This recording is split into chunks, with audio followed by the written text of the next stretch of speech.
Hi అండి. అందరికీ నమస్కారం. ఈ వీడియో వచ్చేసి ఎవరైతే పీసీఐ కలిగి ఉన్నారో వారికి ఉపయోగపడుతుందండి.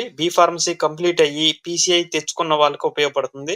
ఒక ఫార్మసీ కాదండి, డిప్లొమా ఫార్మసీ చేసిన వాళ్ళకి గూడా పీసీఐ ఉంటుంది. వాళ్ళకి గూడా ఉపయోగపడుతుంది.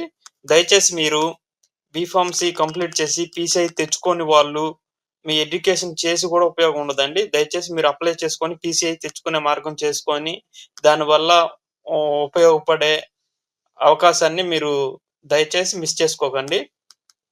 పీసీఐ ఉన్నవాళ్ళు మీ పీసీఐ సర్టిఫికేట్ వ్యాలిడిటీ అనేది అయిపోయి రెన్యువల్ చేయించుకోకుండా ఆహ్, సర్టిఫికేట్ అలా ఆగిపోతుంది. వాటిని మీరు చెక్ చేసుకొని, మీ సర్టిఫికేట్‌లు మీరు ఒకసారి చెక్ చేసుకొని రెన్యువల్ టైమ్ అయిపోతే రెన్యువల్ చేయించుకోండి. సడెన్‌గా మీకేదన్నా అవసరమైనప్పుడు, ఏదన్నా వెరిఫికేషన్ జరిగినప్పుడు మీరు ఇబ్బంది పడతారని ఈ చిన్న విన్నపం అండి.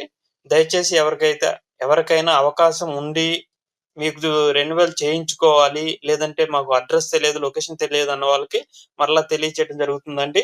ఈ రెన్యువల్‌కైనా, ఫ్రెష్‌గా అప్లై చేసుకోవాలన్నా వారికి లొకేషన్ ఒకటేనండి. ఈ లొకేషన్ వచ్చేసి విజయవాడలోని ఎన్టీఆర్ హెల్త్ యూనివర్సిటీ పక్కన మన ఏపీపీసీ ఆఫీస్ ఉంటుందండి. మీరు రెన్యువల్ అయితే ఆన్‌లైన్‌లో చేసుకోవచ్చండి.